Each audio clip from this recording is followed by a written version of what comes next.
Please join with me in saying First Church's mission statement.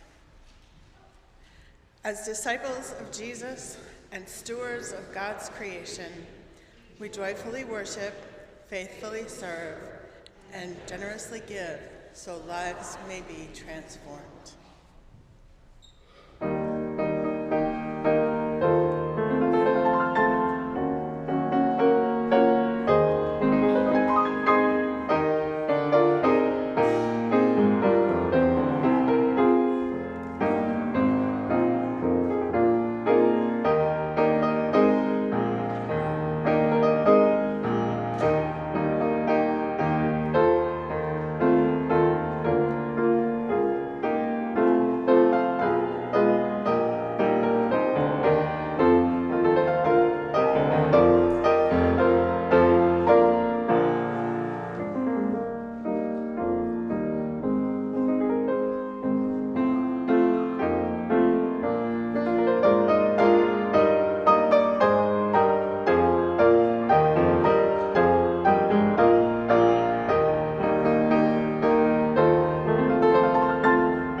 Amen.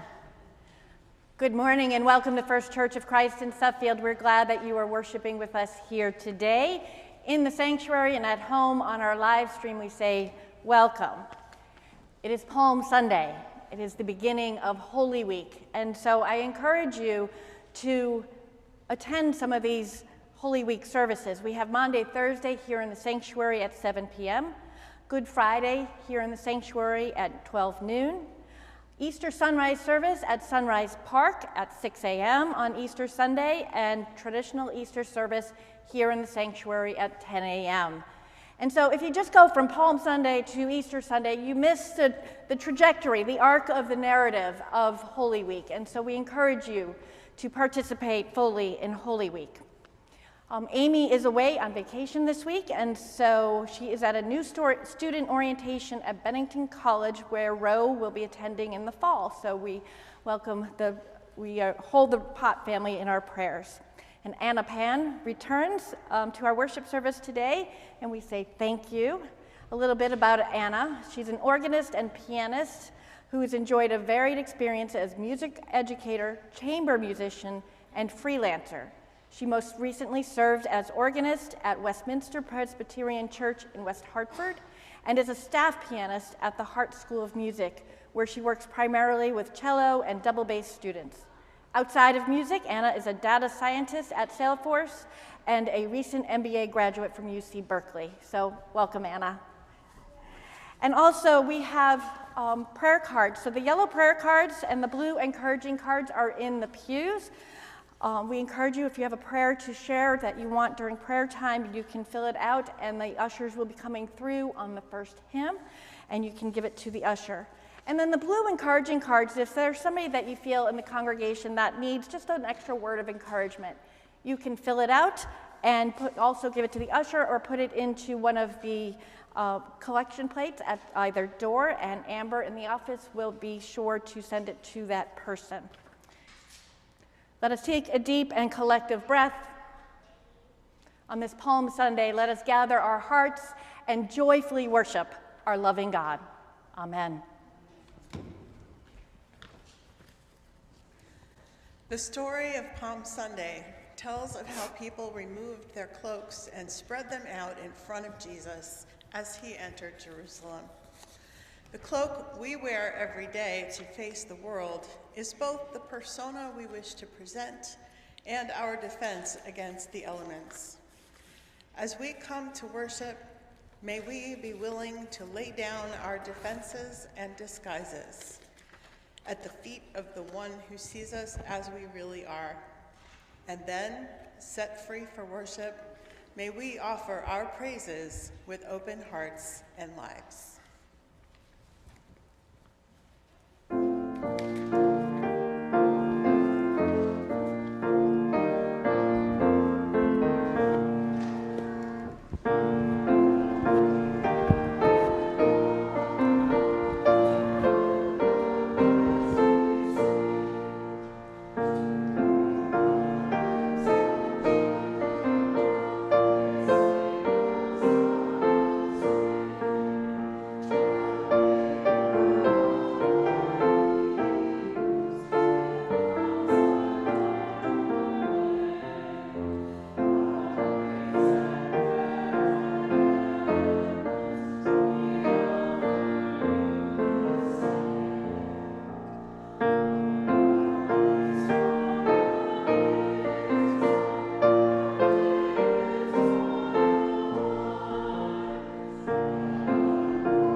Let us join together in the unison opening prayer.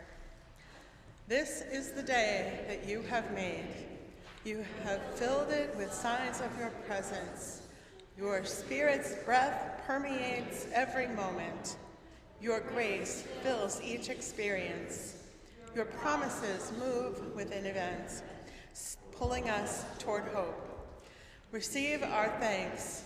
Receive our praise. Through Christ our Lord, for in his love we know your deep love, your faithfulness, your grace.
like the kids to join me. It's Pom Pom Sunday. Come on. We've got a parade today.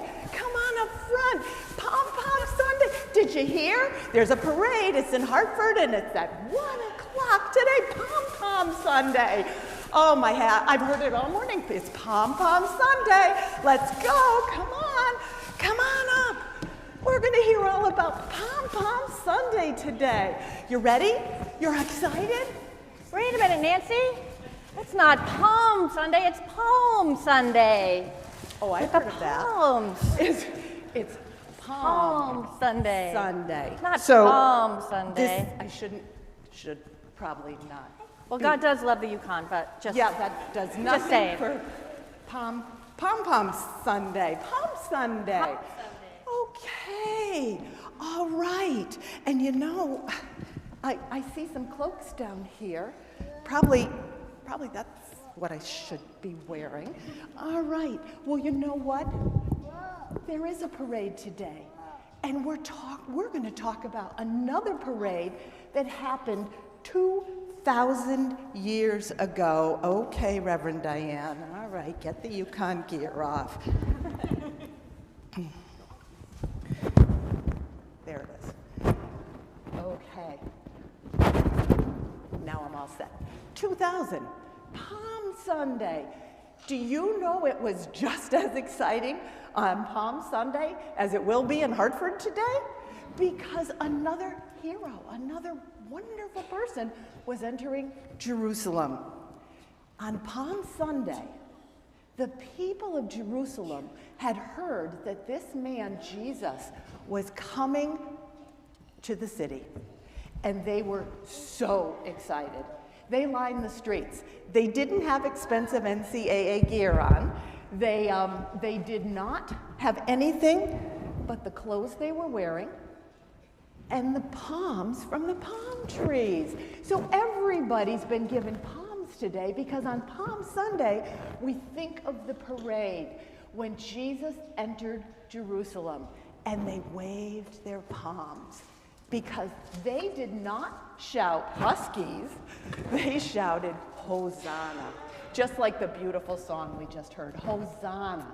That meant the special one, the king, was going to enter, and they were all excited.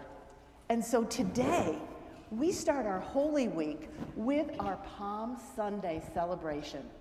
And Holy Week has lots of events happening. And at the very end of Holy Week, there's another special Sunday. I know you know what it is. Go ahead. I heard it from everybody. Easter Sunday. Another celebratory day is coming. So we are so special. And you know, in Psalms 118, it reads, "This is the day the Lord has made. Let us rejoice and be glad in it."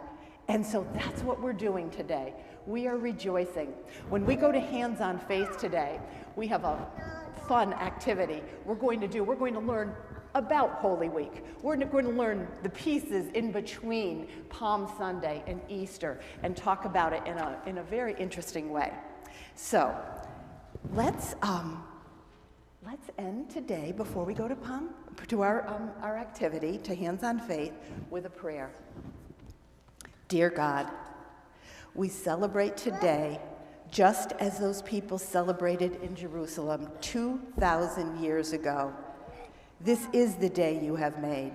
We will rejoice and be glad in it.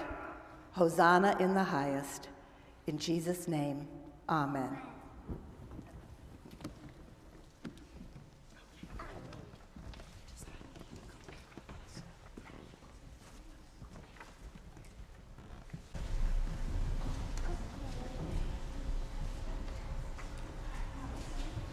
Friends, we come now to a time of prayer, knowing that God has already heard the prayers upon our hearts. And yet when we come together as one community to share in our concerns and to share in our joys, we grow stronger as a congregation. And so we have a number of prayers of concerns. Prayer for Sharon L., who was in a very serious car accident on Friday. She is in the hospital and will have a long recovery. So we pray for Sharon, we pray for Diann and for Suzanne as well. We have continuing prayers for Gina D. She's making some improvements in rehab. And continuing prayers for Vicky SP, because we have two Vicky S's, who we've been praying for. She's now at home and recovering from her broken back. And Carolyn B. had knee replacement surgery this week, and so we pray for a quick recovery for her. And then Don DeRoss's friend Bill has moved to a memory care unit and is having a difficult time adjusting, and so we will pray for Bill and for his caregivers and his family. And then Rebecca Cochran said prayers for her cousin Melissa, who's again recovering from surgery in Colorado, and so we pray for her as well. And this is prayers for my brother Ted, who started radiation last week. Chemo's no longer an option, and we've been praying for Vicky's brother Ted for quite a while now, and so we surround him with our love and our hope and healing in whatever way that might look like. And some joys. The chancel flowers are given to the glory of God by Diana Simmons in memory of Bob Simmons, and so we say thank you to that. The chancel scape is from Ann Banks and from Cindy Demure, so we say thank you. And always thank you to Nancy Plant for her very creative children's sermons. It is always a delight to work with her as well. So friends, let us gather together in prayer. Gracious and loving God, in the journey of life, you are our guide and our companion. From our beginning to our end, you are there. You run this race alongside us, at times encouraging us, at times comforting us, at times tending to our wounds, at times carrying us when we don't think we can take another step. For 6 weeks, we have been on a Lenten journey, and you have been right here with us in our discipline and our devotion, with us in our weaknesses and our failures, with us in our fears, and with us in our hopes. As we spend this final week with Jesus in Jerusalem, we are amazed once again by his gentle spirit and fierce determination. As he confronts those who challenge him, he confronts our own stubbornness and defiant wills. As he cares even for those who hate him, we are challenged to love as he loves. As he bears witness to the emergence of your kingdom, our eyes are open to your presence all around us. And he moves with resolve toward his dark destiny. We find ourselves struggling to understand why it has to be this way. God, the journey is not just about the destination. It is about each step along the way. The journey itself is a blessing, with all of its joys and sorrows. As we run this race, you are shaping us into new people. As we move with you, we are continually born anew. Help us to be attentive to each step, in the darkness and in the light. Help us to fully experience all that we encounter, the good and the bad, for in it all we discover you. Though the race of life goes on, our Lenten journey is nearing its conclusion. Bind us ever closer to Christ, so that we may turn our hearts and minds to all that he experienced in the crucible of this holy week, a week both terrible and wonderful. Hear us now as we join our voices to his, saying together the prayer he taught his disciples. Our Father, who art in heaven, hallowed be thy name. Thy kingdom come, thy will be done, on earth as it is in heaven. Give us this day our daily bread, and forgive us our debts, as we forgive our debtors. And lead us not into temptation, but deliver us from evil. For thine is the kingdom, and the power, and the glory forever. Amen.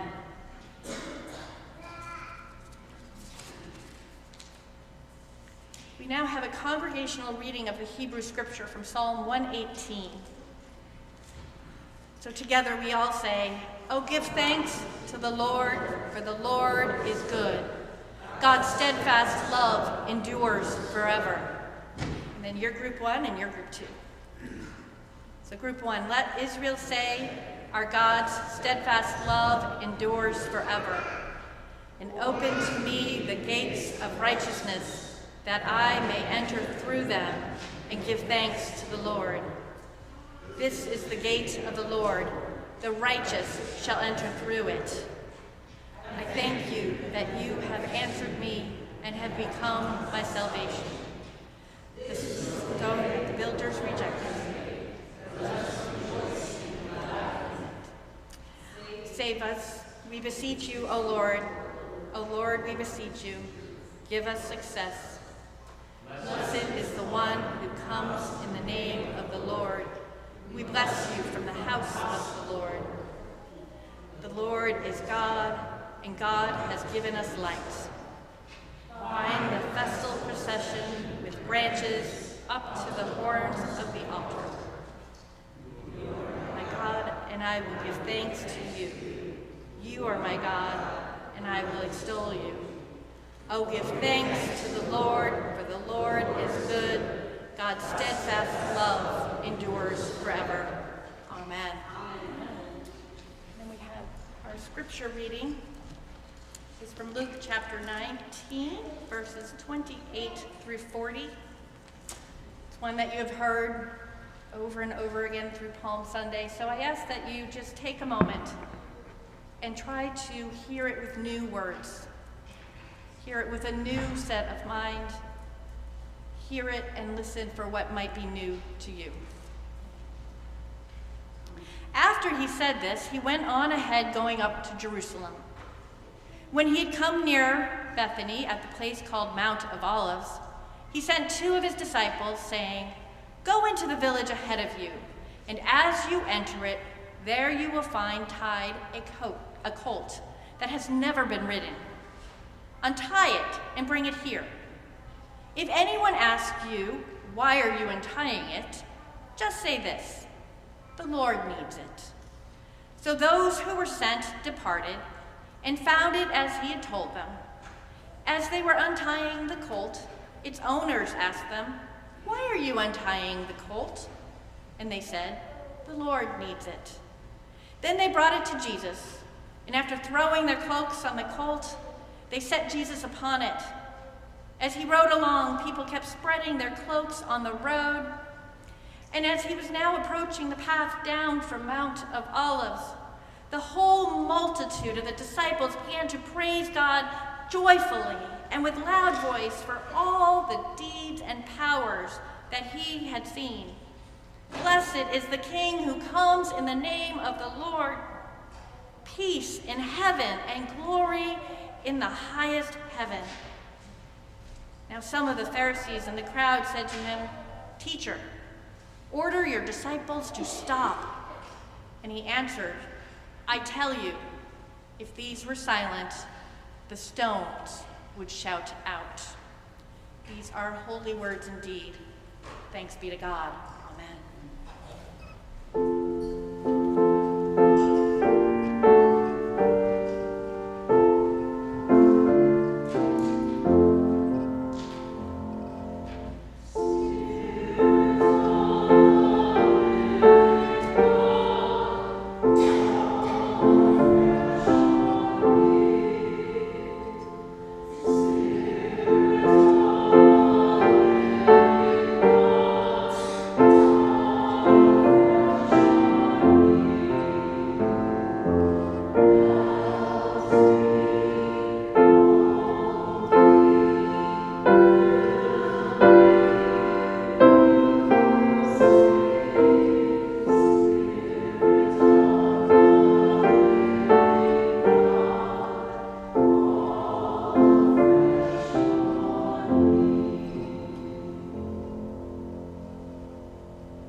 So does Palm Sunday. Palm Sunday marks the beginning of Holy Week, the final stretch of Jesus' journey to the cross. It's a day often remembered for its celebration and palm parade. Not pom-poms, but palm branches waving, shouts of Hosanna, and the dramatic entrance of Jesus into Jerusalem. But beneath the festive surface, the scene in Luke 19 carries tension. There's joy, yes, but also danger. There's praise, but also protest. It's a scene not of conquest, but of confrontation. A showdown between two visions of power. And today we'll explore the confrontation and what it means for us through our Christian faith that believes that the gospel calls us to love and justice and transformation. So let me set the scene here. Luke tells us that Jesus has been on a long journey toward Jerusalem. His face has been set in that direction since chapter 9. This is intentional. Jesus knows what awaits him there: opposition, conflict, and ultimately death. But he goes anyways. Not because he seeks martyrdom, but because he refuses to compromise his message, a message of love and justice. When Jesus reaches the Mount of Olives, he sends 2 disciples to fetch a colt. In other Gospels, it's a donkey, but from Luke's perspective, it's a colt. And saying, "The Lord needs it." Now, this might sound minor, but it's packed with meaning. A colt, not a war horse, a humble animal, borrowed, not owned. This is Jesus making a deliberate statement. He's not entering the city with a show of military power, but he's entering it with vulnerability. This is the kind of leadership he models.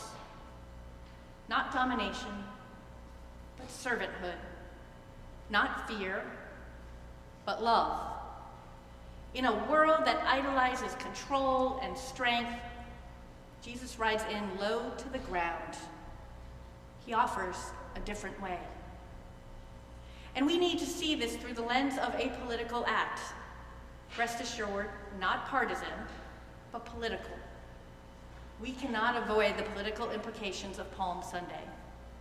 This was not a neutral procession. In fact, many scholars believe that while Jesus was entering Jerusalem from the east, Pontius Pilate was entering from the west. Pilate, the Roman governor, he would have arrived with pomp and circumstance and power on a war horse, most likely a white stallion. And he would be accompanied by soldiers and weapons, ready to keep order during the volatile Passover week. Jesus' entry is the opposite. Peasant clothes, a colt, palm fronds, and a crowd of common people. He stages what we might call a nonviolent protest, a countered parade. He is challenging the dominant narrative of power and control by presenting an alternative vision of God's world, one built on compassion, justice, and peace. In our world today, where authoritarianism is on the rise across the globe, and might still makes right, Jesus' counter-procession still speaks. He shows us that God's way is not about crushing your enemies, but breaking bread. It's not about silencing dissent, but lifting up the voices of the marginalized. But it is the crowd that plays the pivotal role here.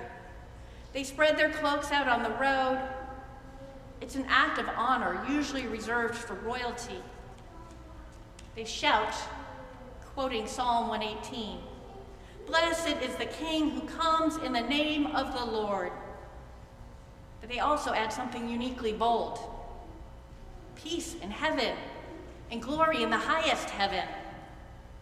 Peace on earth. Not too long ago, we had that same proclamation, the echoes of angels at Jesus' birth, proclaiming peace on earth. Now the people cry for peace in heaven.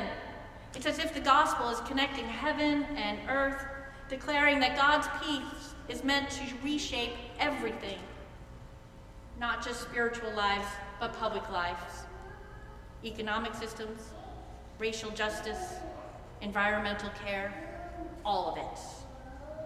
This is a crowd that believes something new is possible, and that's important to hold on to, especially in a time when cynicism is oh so easy. Today we see corruption, inequality, ecological devastation, and sometimes the church itself is caught in complicity. But this moment in Luke reminds us, hope is not naive, hope is resistance. The people cry out not because the world is already right, but because they believe it can be. However, not everyone is pleased. The Pharisees tell Jesus to rebuke his disciples. In other words, tone it down, keep the peace, don't rock the boat. Jesus' response is powerful. I tell you, if these were silent, the stones would shed out in their place. It's a poetic and prophetic line. It suggests that what's happening here is so aligned with the movement of God that it cannot be suppressed. If the people go quiet, creation itself will cry out.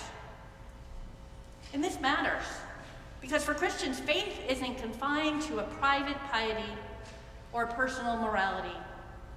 It is public, it is embodied, it refuses to be silenced in the face of injustice.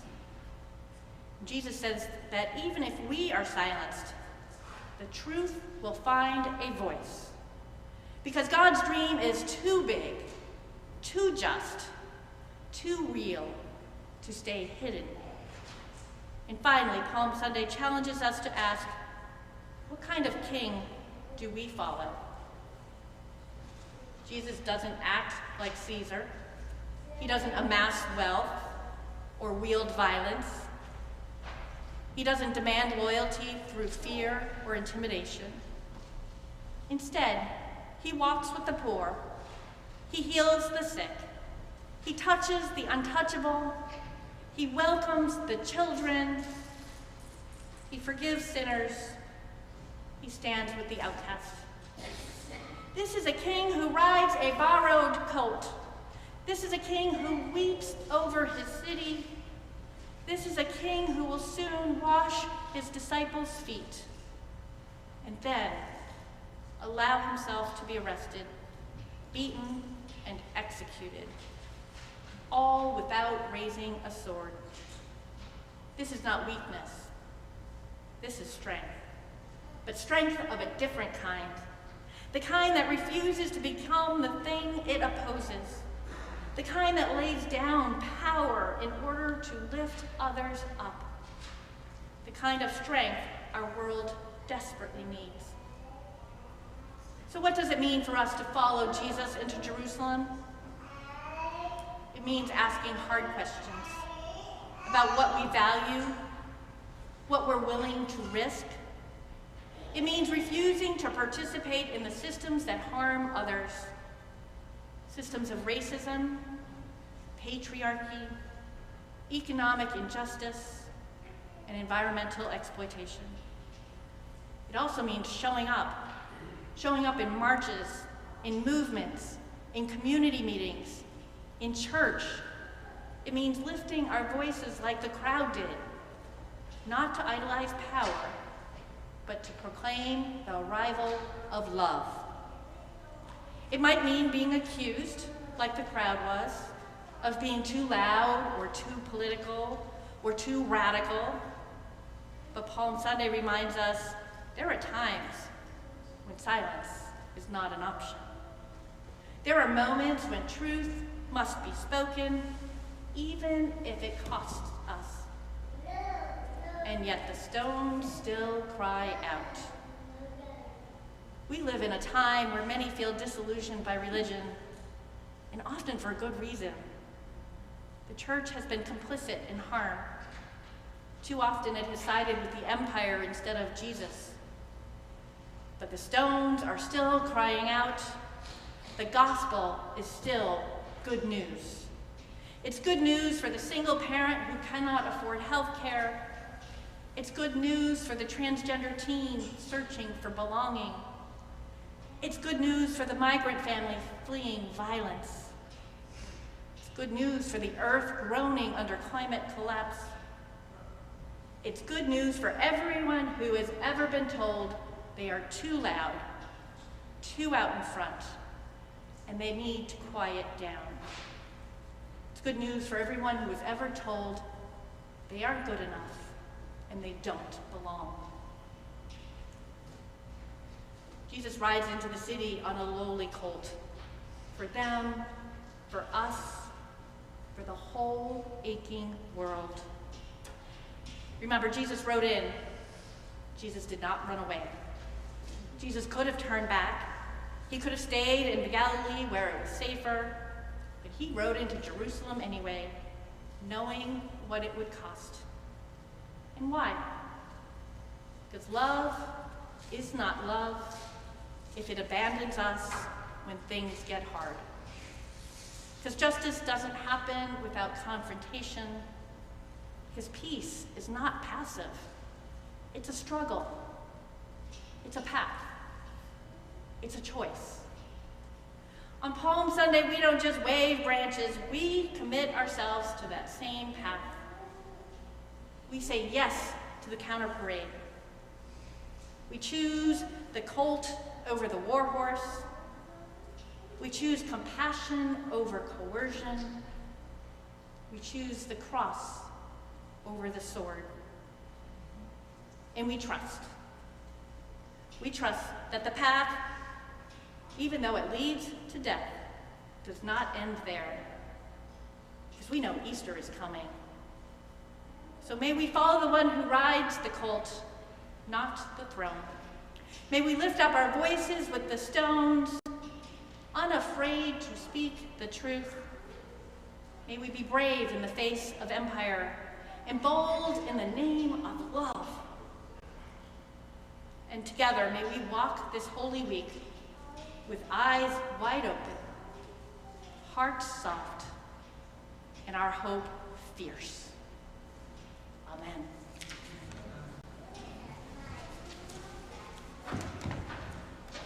So friends, we come now to a time of offering. Today we remember the crowd that welcomed Jesus into Jerusalem with palm branches and shouts of Hosanna. We're reminded of the power of giving praise, giving attention, and giving what we have to honor God. As we receive today's offering, let it be more than just routine. Let it be our way of laying something down, just as they laid down their cloaks and branches. This is our chance, as one community, to respond not just with words, but with actions. Let us give with joyful hearts that recognizes who Jesus is and what Jesus has done for us. An offering will now be taken and will come forward and we'll stand for the doxology. Please stand.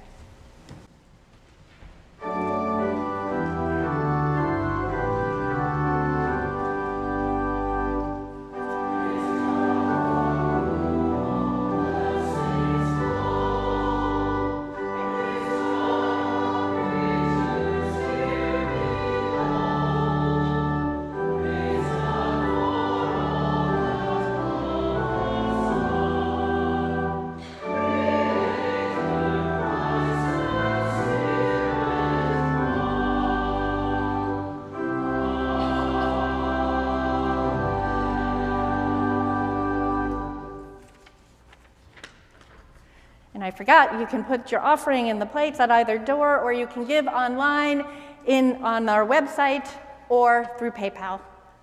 So join me in the offering prayer. Holy God, we shout, Hosanna, along with the crowd. And somehow, this chance we have to give our money is a grace of your salvation, a way to escape the self-focus that threatens to consume our lives. So open our hearts, open our hands, accept our gifts, O God, we pray. Amen.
Friends, blessed is the one who comes to us by the way of love, poured out with abandon.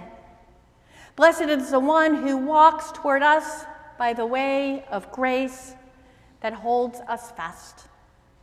Blessed is the one who calls us to follow in the way of blessing and in the path of joy.